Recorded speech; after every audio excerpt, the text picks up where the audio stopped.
My name is Eli Rowan. I'm 38, born into a family that talks legacy but lives secrets, East Coast money, West Coast charm, and zero tolerance for screw-ups. I wasn't the favorite son, or even the second favorite. I was the cleanup guy, the one they called when deals got dirty but the headlines needed to shine. While my brother climbed Ivy League ladders, I built my own from blood, risk, and silence. They took the boardroom, I took the back door. I never got credit, only contracts. And that was fine, until the day I signed a $500 million deal that was supposed to make me untouchable. Instead, it made me disposable. The last thing I texted before everything fell apart? Can someone pick me up? The air outside Skytech HQ was cold. Not the kind that bites, the kind that seeps in quietly. The kind that warns you before the knife lands. I stepped through the glass doors with every camera pointed at my back. Reporters shoved microphones like daggers. Eli, was this the largest acquisition in Skytech history? Mr. Rowan, will the merger impact the defense contracts? Flash. Flash. Flash. I smiled. Nodded. Said nothing. 34 floors up, I just signed a deal worth $500 million. Cross-continental leverage, dual network integration, future-proof tech. The ink wasn't dry before the CFO was already scheduling press rounds. We shook hands. We drank the champagne. We took the photo. Then they walked out of the room like I didn't exist. Cut scene. In the black SUV, I slouched back, loosened my collar, and pulled out my phone. Group chat, Skyboard. 4 names. Me. Silas Vorth, CO. Ingrid, COO. Nolan, legal. I typed, just signed it. Can someone pick me up? I need a drink and a damn minute to breathe. Send. I watched the screen. The dots didn't move. Traffic blurred outside the window. The city looked soft from this far up. But my hands wouldn't stop shaking. 5 minutes. Still nothing. Then, Silas replied. Silas, smart move, Eli. You'll see why soon enough. Stop sign. That's it. Just a red stop sign. I stared at it. Was that a joke? A warning? My phone buzzed again. Calendar invite, Rowan/signatory termination, 7 a.m., conference room 47C. The blood in my ears drowned everything. Ping. New notification, your corporate credentials have been revoked. What the hell? I tapped my badge. Still glowing blue. Tapped again. Red. Then dead. Cut scene. I leaned forward. Luis, I told the driver, take me back to HQ. Can't, sir, he said. Your name just got removed from the clearance log. You what? He turned slowly, both hands tight on the wheel. They messaged just now. I'm supposed to drop you here. He pulled to the curb. Opened the door. I stepped out. Snow fell in fat, lazy flakes. The kind that looks peaceful when the world isn't burning. I stood there with briefcase in hand, suit drenched in neon and cold, watching my name disappear from the building's access board on the digital glass. They deleted me. A man walked by, bumped my shoulder hard. Didn't look back. Another ping. Voicemail. Unknown number. I hit play. No voice. Just breathing. Then a whisper. You've been framed, Eli. Don't trust the message. Don't trust her. Click. I looked up at Skytech HQ, lights blinking like nothing happened. I just signed the biggest deal of my career. And in less than 20 minutes, I was standing on the sidewalk like a goddamn intern. Rain hit the windshield in broken rhythm as the taxi swerved through Midtown. I kept checking the side mirror. No black SUVs. Yet. The phone in my pocket buzzed again. Unknown number. I let it ring. Silence was safer than answers right now. Every instinct screamed this was bigger than a firing. No severance. No warning. No cleanup meeting. They cut me loose like a live wire and watched to see where I'd burn. I needed a place. Not home. Not a hotel. I thought of Red Calder, my college roommate. Now Skytech's in-house counsel. Sharp, nervous, allergic to conflict. But still owed me 3 favors and a secret or 2. Cut scene.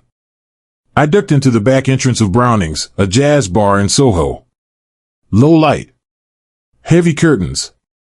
The kind of place where conversations evaporate. Rhett was already at the booth, nursing a gin.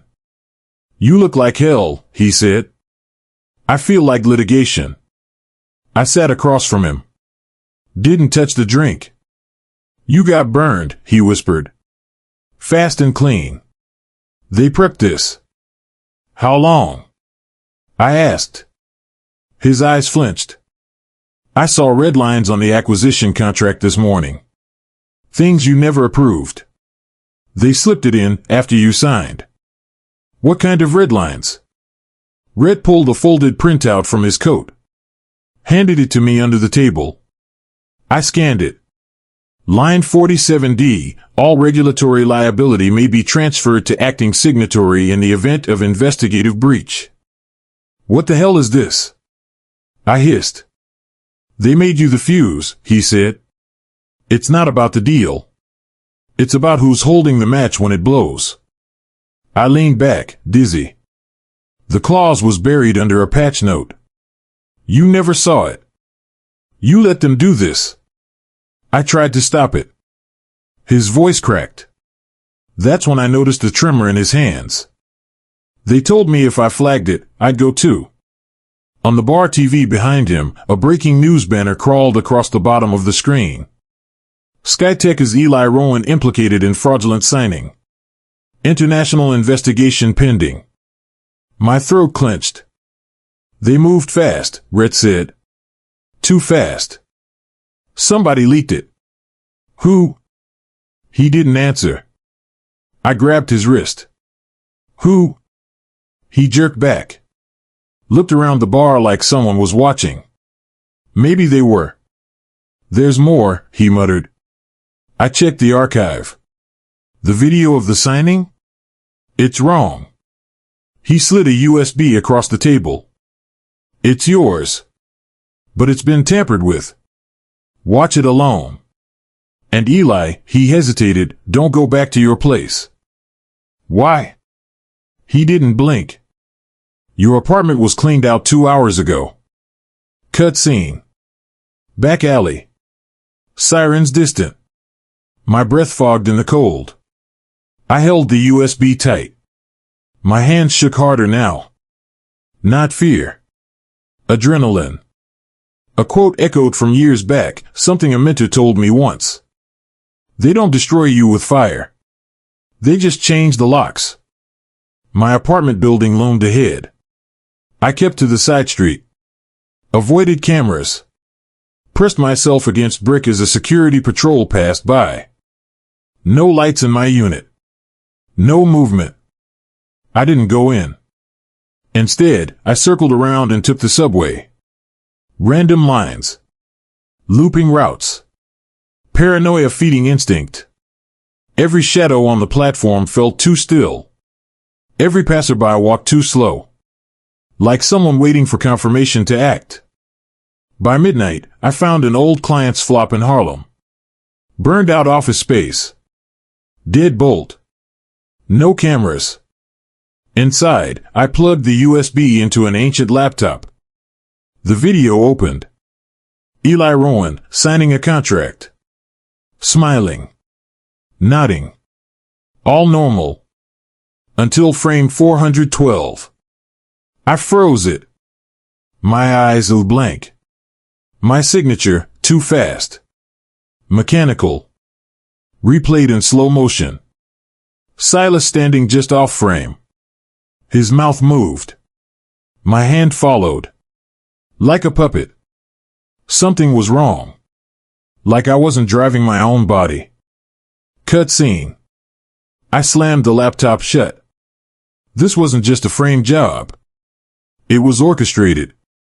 Suddenly, buzz. Phone lit up. Block number.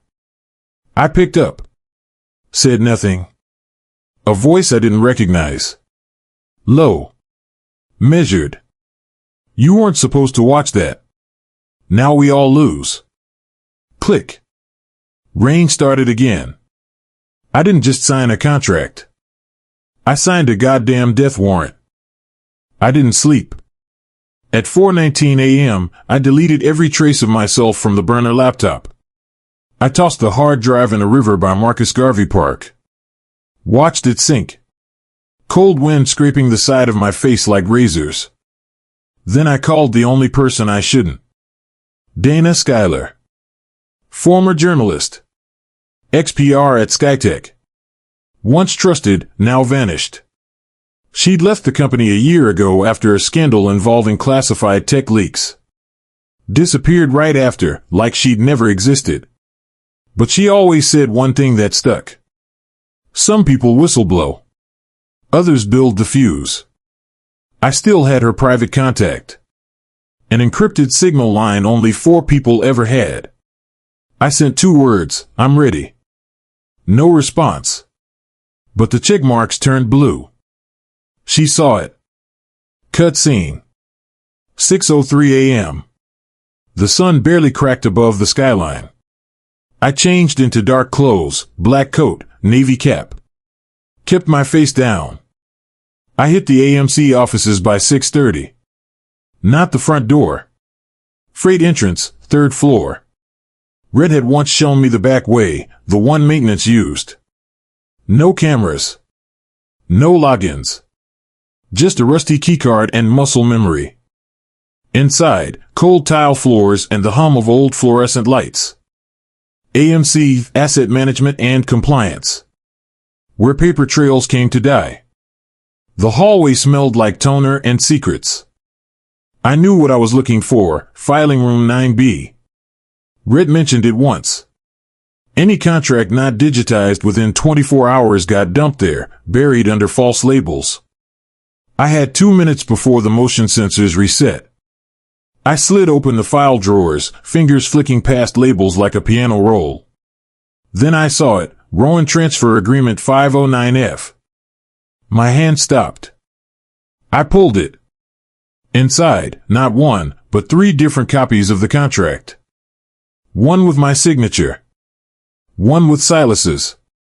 And one, completely blank except for a final page. Addendum 13, Authorized Code Asset, Trigger Subject Rowan, Elijah. I froze. Trigger subject? What the hell is a trigger subject? A high-pitched beep cracked through the air. My 2 minutes were up. I grabbed all 3 copies, shoved them into my coat, and bolted for the stairwell. As I hit the second flight, footsteps echoed above. Fast. Heavy. I didn't wait. Cutscene. Rooftop. Cold wind slammed into me like a wall. Metal railing slick with frost. The Hudson sparkled in the distance. I ducked behind an HVAC unit and counted my breath. 2 men stepped out of the rooftop stairwell. Black coats. Earpieces. One whispered, "No sight on the package." The other replied, he was supposed to be terminated after extraction. Terminated? They moved past me. I slid low behind ductwork, waited 10 more seconds, then jumped to the next building over. 5-foot gap. Nearly missed it. Left knee slammed the ledge. Sharp pain. Kept moving. Down the fire escape. Into the alley. Disappeared through the laundry exit of a Korean barbecue joint. Nobody followed. But I knew better. You're not paranoid when they really are watching. Cutscene. Back in the safe flat, I laid out all 3 documents. There were watermarks. Not Skytech's. Owlsight AI Initiative, Compliance Simulation. I ran it through a dark web validator I'd used before. Came back with 3 hits. Our site wasn't just Skytech. It was a shell company under a federal contract. Homeland integration. Predictive surveillance. They weren't just building software. They were building profiles. Testing risk. Using me. My phone vibrated again. This time, a video link from Dana. No text. Just the title. Don't trust what they show you. This is what happened before you signed. I hit play. There I was, in the boardroom. Only it wasn't the angle I remembered. This was security footage. Wide lens. Overhead. Silas speaking, but not smiling. He leaned in. Whispered something in my ear. I paused. Zoomed. Lip read. You say no, your brother's done. That's the cost. I stopped breathing. My brother. The one who disappeared after a drug scandal 2 years ago. They said he overdosed in Tijuana. Body never recovered. But now Silas was threatening him? My hands went cold. This wasn't just about the contract. This was leverage. Control. Dana had been right. Skytech wasn't just deleting me. They were rewriting what I was. Cut scene. I stood up. Grabbed the files. Burned the rest.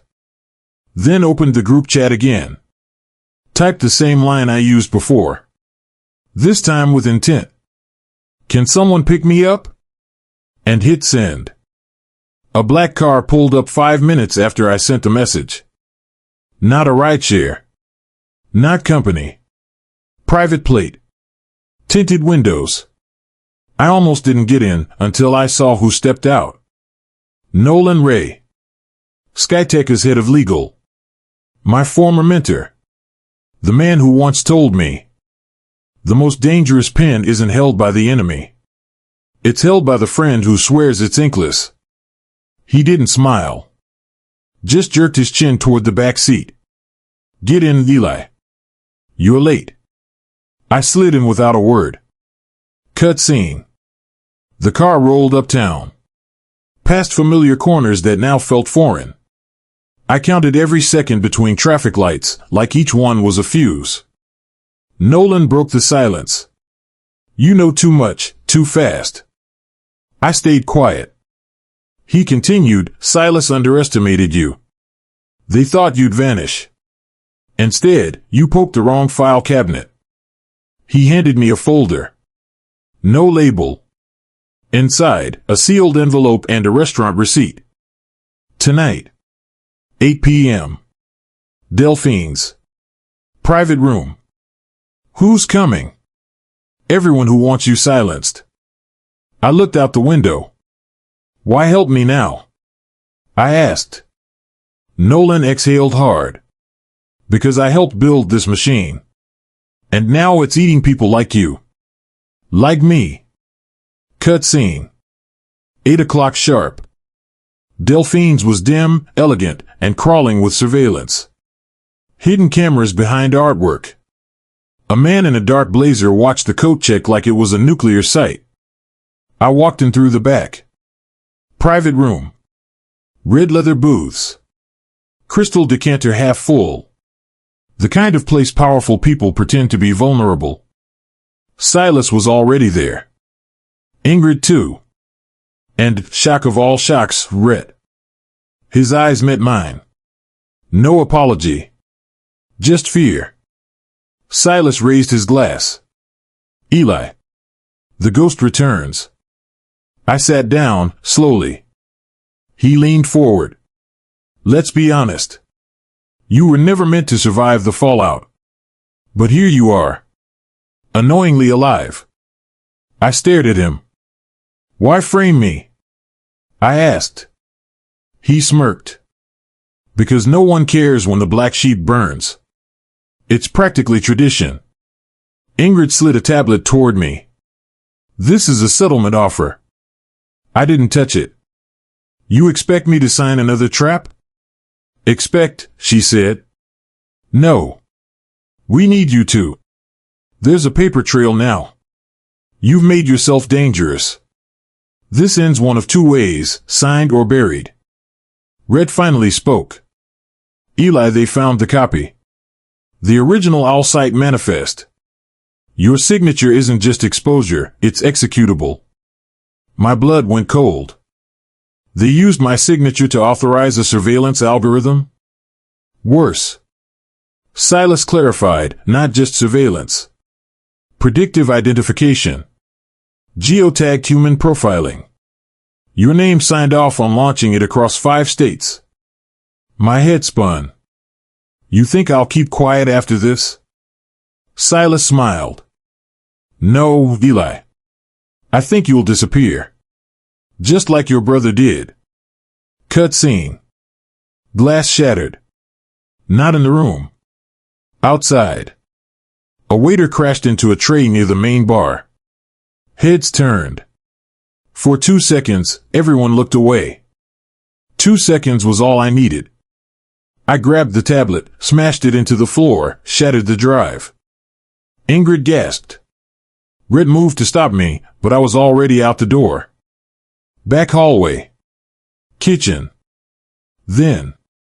Gunshot. Behind me. Ricochet. Screams. Chaos. I ran through the dish pit, slammed through the service door. Into the alley. Snow falling. Breath steaming. I ducked behind a dumpster. My heart was about to burst. One thought pounding in my head. He's not dead. My brother's alive. Snow clung to my coat as I sprinted down the alley.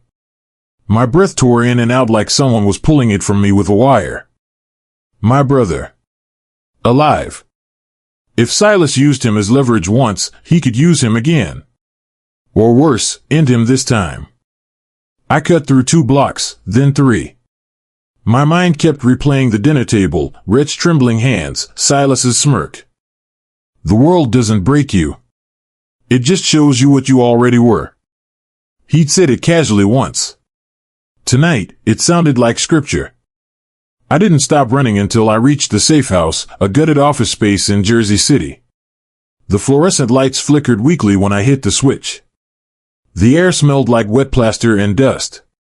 Monica Yates, bleeding, pale, wrapped in duct-taped gauze, sat against the wall exactly where I left her. She lifted her head. They tried to kill you.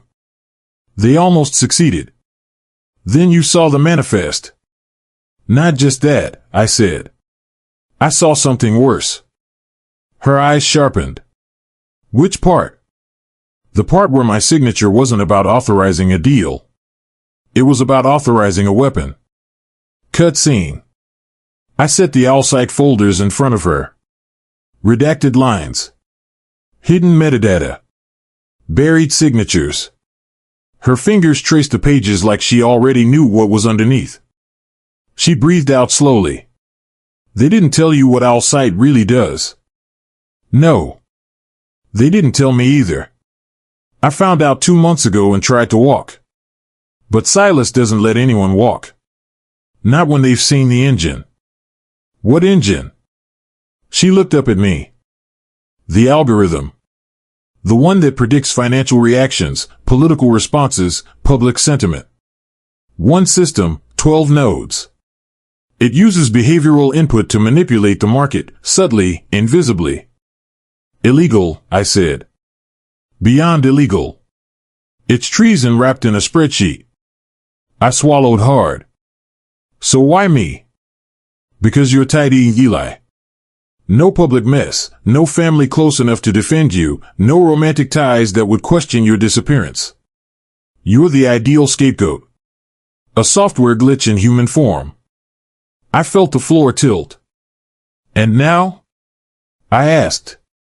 Her eyes flicked to the window. They'll escalate. They'll erase evidence. And then they'll erase you. Cut scene. Rain streaked down the glass like veins when I plugged the thumb drive into the old desktop tower. The monitor flickered blue, then white, then displayed a string of encrypted files. One wasn't encrypted. Phase 2, Rowan. I clicked it. A video opened, timestamped yesterday.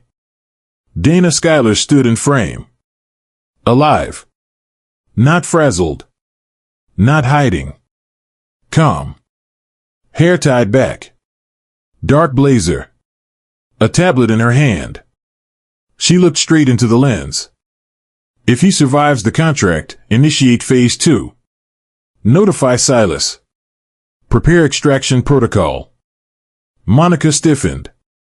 Extraction means termination. A clean disappearance. But the video wasn't finished. Dana stepped aside. Behind her, a boardroom map. My name in the center, circled in red. Under it, Rowan equals human firewall. Disposable.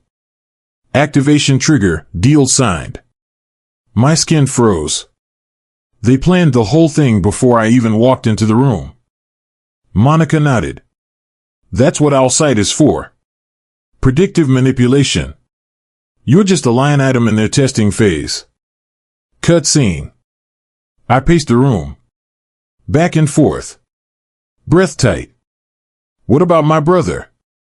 I asked. Monica swallowed. I didn't know.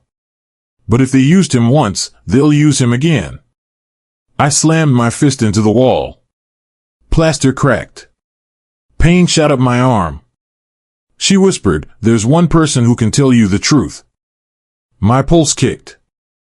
Dana. Monica hesitated. She didn't run from Skytech. She was promoted above it. The algorithm? She built half of it. The leaks? Manufactured.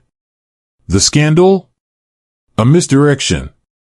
She left to clean her hands before they went public. I stared at her. Dana's running the entire thing? Monica nodded. Silas is just the face. Dana's the architect. The room tightened around me like a trap springing shut. Cut scene. I grabbed my coat. Where is she? I don't know where she sleeps, Monica said, but I know where she works. Where? Monica pointed to the screen. Skytech Tower. Penthouse level. Node 0, the control room. A cold shiver crawled up my spine. She still has access? I asked. She is access. I moved toward the door. Monica reached out and grabbed my arm. Eli, you go up there alone, you won't come back.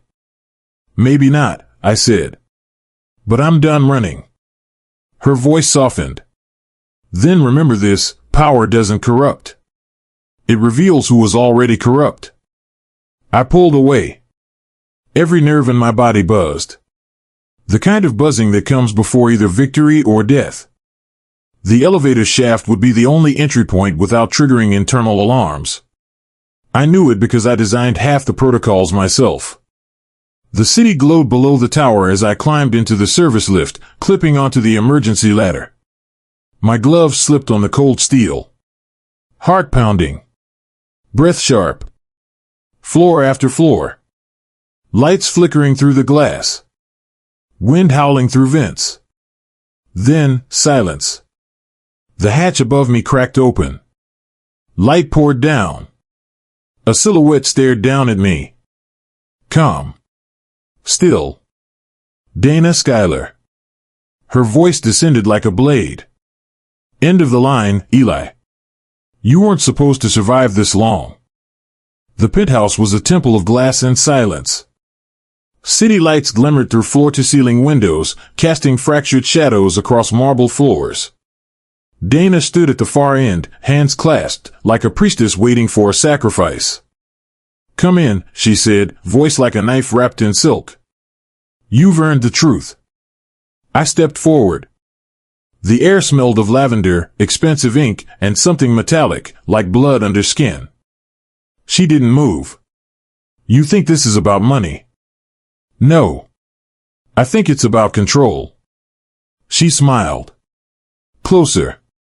You built the system. You signed the war. Eli, the war was already happening. I just automated it. Cinematic cut, my hand tightened around the hidden mic in my sleeve. Why me? I asked. She turned slowly, her silhouette outlined in cold light.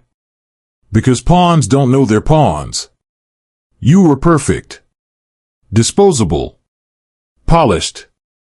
Tragic. And my brother? Collateral. I lunged. The security system whirred to life. Red lasers sliced across the room. Metal gates slammed shut behind me. Dana didn't flinch. If you kill me, she said, nothing changes. The algorithm's already in place. It doesn't need me anymore. Or you. I'm not here to kill you. She blinked. I'm here to crash your server. Her eyes flicked to the desk. But I was faster. I dove. Ripped the encrypted drive from my coat. Slammed it into the override panel. Monica's patch code flickered to life. Dana shrieked. You'll destroy years of work. No, I said. I'll destroy a virus wearing a business suit. The room darkened. Lights cut. Sirens echoed. Sparks sprayed from the walls. Dana tried to run. I grabbed her by the collar and slammed her against the glass. You said I was disposable, I hissed. Turns out I'm the final variable. Society needs control. No. It needs truth. And you can't patent that. The server exploded behind us, smoke, fire, static. The system collapsed. So did she. Cut scene. It took 3 hours for federal agents to arrive. Monica had delivered the backup evidence to the DOJ. Dana was cuffed on live TV, her expression frozen between shock and betrayal. Silas vanished, rumors swirled of a private jet to the Maldives. Skytech plummeted 74% by noon. But none of that mattered in the moment I stepped outside and saw Red leaning against the black car, unharmed. He looked up. You always do the stupid thing. Yeah, I said, hugging him. And somehow it always works. Cut scene. 2 weeks later, I stood on the courtroom steps. Cameras flashed. Reporters shouted. Red stayed close behind me. I didn't speak until one microphone was shoved in my face. Mr. Rowan, what do you say to those who think you just got lucky? I looked right into the lens. Luck didn't save me. Being underestimated did. And I've learned one thing, when the system wants you small, that's when you go loud. Cut scene. Monica joined me later at a coffee shop in Jersey. She looked healthier. Steadier. I heard you turned down the settlement. I nodded. I don't want their hush money. I want a platform. She stirred her coffee. You could have walked away, Eli. Why didn't you? I shrugged. Because silence never protected anyone. And somewhere out there, there's another Eli. Another Rhett. Another kid being prepped for disposal. I'd rather burn the whole board than watch that happen again. She smiled. That's how revolutions start. Cut scene. A month passed. Then another. I took a job consulting for digital ethics at a nonprofit. Nothing fancy. But clean. Real. Red enrolled in a welding program. Said it helped him stop seeing nightmares. One night, I got a message from an unknown number. Nice speech. Don't get comfortable. Algorithms don't die. They adapt. I stared at it for a long moment. Then deleted it. Because the system might adapt. But so would I. Cut scene. Final frame, me standing in the rain, staring at the skyline. No bodyguards. No press. Just me. Free. And ready. They tried to erase me. But I rewrote the ending.